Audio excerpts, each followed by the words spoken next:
vez era el conjunto de actividades que hoy constituyen el supuesto mercado eléctrico con la insípida participación de terceros innecesarios, que su única aportación es la de corromper el servicio público y encarecer las tarifas. Luz y Fuerza era el suministro o el abasto eléctrico con carácter público que solventaba y satisfacía la demanda eléctrica bajo condiciones de calidad superiores a las actuales y con costos de producción y tarifas inferiores y accesibles.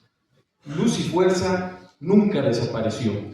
Sus instalaciones siguen funcionando con los mismos usuarios que antes atendían, en el mismo territorio, proporcionando el mismo servicio.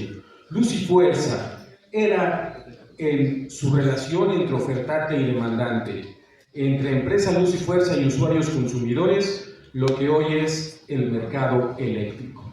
No descubrieron nada los neoliberales, ni aportaron nada con su reforma energética neoliberal. La importancia de la electricidad está vinculada con el derecho humano a la energía, de igual forma que el suministro eléctrico está asociado con la empresa pública. No existe una mejor condición para el abasto de electricidad en los hogares mexicanos que no sea a partir del carácter social de la empresa pública. Y eso es lo que garantiza el abasto a todos los hogares y la satisfacción de las necesidades de todos los mexicanos. Luz y Fuerza era en sí el conjunto de relaciones de producción típicas de una empresa eléctrica monolítica. Luz y Fuerza era también la industria eléctrica. Sus procesos productivos de generación, transmisión, distribución, transformación, comercialización, junto a su estructura funcional de planeación, dirección, administración y producción, etc., constituían, junto con la infraestructura y sus bienes, las condiciones para satisfacer la demanda energética, lo que conocemos como el servicio público de energía eléctrica. Los motivos para extinguir a Luz y Fuerza. Fecal. El expresidente Espurio argumentó, en términos del artículo 16 de la Ley Federal de Entidades Paraestatales, que establece la extinción de las empresas y organismos descentralizados cuando su funcionamiento no resulte conveniente desde el punto de vista para la economía nacional o del interés público. Este era el caso de Luz y Fuerza, según él, donde el organismo presentaba una situación financiera insostenible. Sus costos de operación eran ya casi el doble de sus ingresos. Luz y Fuerza recibía una cantidad igual a todo lo destinado al combate a la pobreza a través del programa Oportunidades, que beneficiaba a casi 25 millones de mexicanos. Recibía el doble del presupuesto de la Unión. Lo peor de todo, que las pérdidas económicas venían aumentando año con año. Esos fueron los supuestos motivos para extinguir a Luz y Fuerza. ¿Qué es lo que ocurrió? ¿Mejoró el servicio? Esos eran los pretextos. Para mejorar el servicio extinguieron Luz y Fuerza. Defender la economía nacional, para defender la economía nacional extinguieron Luz y Fuerza. Para crear empleos extinguieron Luz y Fuerza. Para defender el servicio público extinguieron Luz y Fuerza. ¿Y qué es lo que pasó? Se privatizó el servicio. Entraron las multinacionales. Se hizo una reforma energética. Encarecieron las tarifas. Y hoy, en la actual zona que atendía Luz y Fuerza, vamos a hablar de algunos números.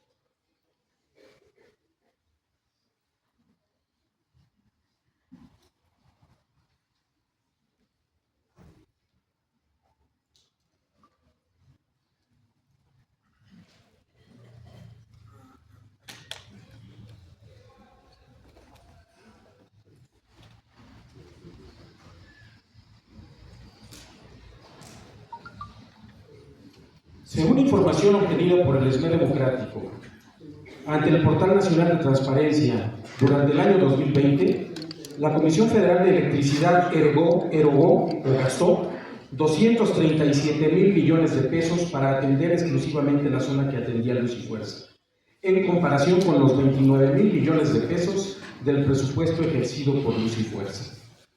En el último año de su ejercicio público, esto demuestra una relación decadente de menoscabo del 6.8% contra 1. Es decir, en ese año se inyectó un presupuesto 6.8 veces mayor que lo que se inyectaba a Luz y Fuerza, a la empresa que era cara. Asimismo, se tiene la información de que CFE ha gastado en la contratación de más de 10,000 empresas privadas durante los últimos años la cantidad de 1 billón de pesos, 860,000,188,500 millones. Una suma equivalente al ejercicio presupuestal de Luz y Fuerza de 63 años. Con lo que hoy se ha gastado en la zona centro del país para satisfacer la vorágine de las 10,000 empresas particulares que atienden la zona centro, alcanzaría para 64 años de funcionamiento del servicio eléctrico con la empresa Luz y Fuerza del Centro. Aquella empresa que se extinguió por no ser viable económicamente para las finanzas de nuestro país. Es decir, aquí acudimos a que hay una falacia, una mentira, un crimen contra el Estado mexicano, contra la empresa pública, contra las finanzas nacionales y un crimen de odio contra los trabajadores miembros del Sindicato Mexicano de Electricistas. Las consecuencias son funestas. Un mal servicio, un pésimo servicio en la zona centro del país. A cualquier punto donde ustedes volteen, podrán encontrar una maraña de cables con condiciones de instalaciones inseguras, con condiciones de instalaciones en condiciones de pérdidas. Y hablando de pérdidas, también se anunciaba para extinguir a Luz y Fuerza que perdía la tercera parte de la energía que vendía. Bueno, pues hoy tenemos también la información de que esas pérdidas han aumentado 3 veces más de lo que supuestamente perdía Luz y Fuerza del Centro. Por consecuencia, pues para nosotros es muy alentador que el presidente Obrador haya tomado cartas en el asunto, a pesar de que en el Congreso pues no tuvimos suerte porque fracasó la pretendida reforma eléctrica del presidente Obrador, porque las multinacionales pues tienen un alto poder de cooptación y corrupción e impidieron que los diputados o legisladores de la oposición razonaran por el bien público y en el sentido correcto de aprobar esa reforma para modificar el orden del despacho y componer todos aquellos daños que nos ocasionó la reforma neoliberal de Peña Nieto. Bien, a pesar de eso, también la Corte le da una zancadilla a la modificación a la ley de la industria eléctrica que propuso el presidente Obrador y fue aprobada en el Congreso, donde se modificaba el orden del despacho que le daba a Comisión Federal de Electricidad las condiciones para competir en ese mercado eléctrico artificial que beneficia a los particulares y por los cuales están luchando para que las cosas no cambien. Bien, en ese mismo sentido, a pesar de todos esos reveses, el presidente Obrador ha hecho algunas cosas muy importantes en el sector eléctrico.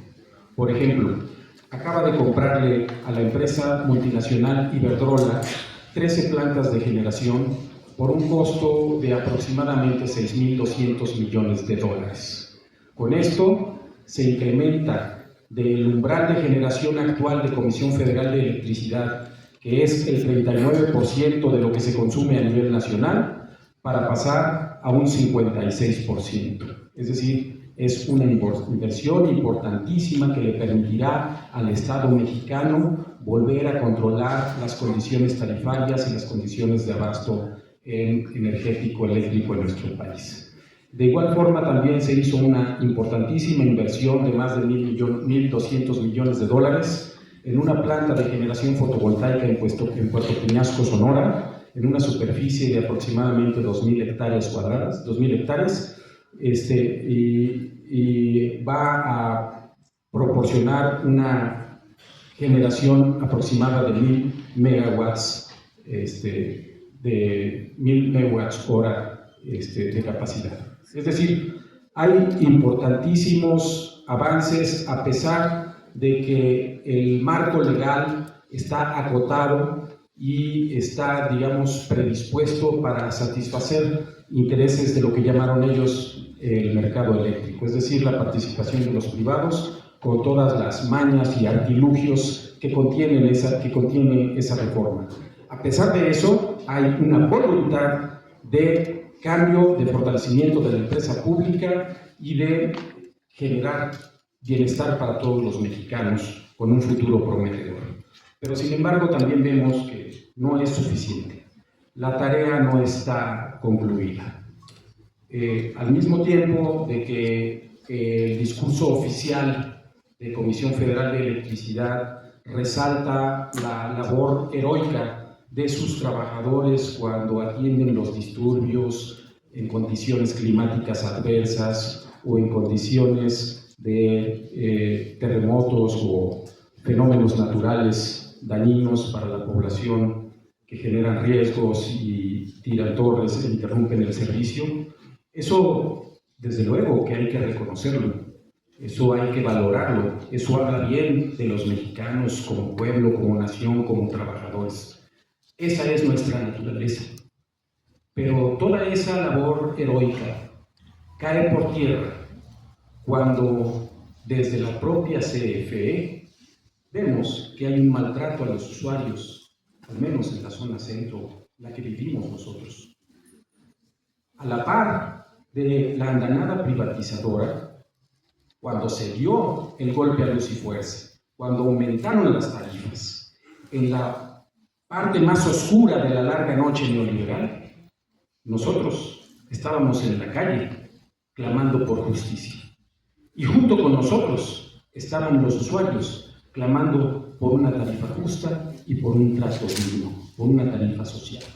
Y en ese momento fueron también los usuarios los que enfrentaron al Estado neoliberal con una huelga de pagos con luz, una acción beligerante que permitía enfrentar al enemigo de clase de frente para poner en la discusión las necesidades de los mexicanos. Y ahí estuvimos esmeritas, y ahí seguimos esmeritas luchando, y ahí seguimos usuarios organizados, democráticos, luchando por un bienestar conjunto, para nosotros, para el pueblo de México en su conjunto, para los trabajadores injustamente despedidos de luz y fuerza, y para los usuarios democráticos existe una salida, que es la que proponemos: la creación de una nueva empresa pública en la zona centro que atendía luz y fuerza y que hoy está en manos no de CFE, sino de más de 10,000 empresas privadas que usurpan nuestra labor, nuestro territorio, nuestra materia de trabajo, y de la cual no se ha dicho la última palabra mientras exista una fuerza social que irrumpa en este escenario para clamar justicia para los usuarios y para los trabajadores electricistas. Muchas gracias.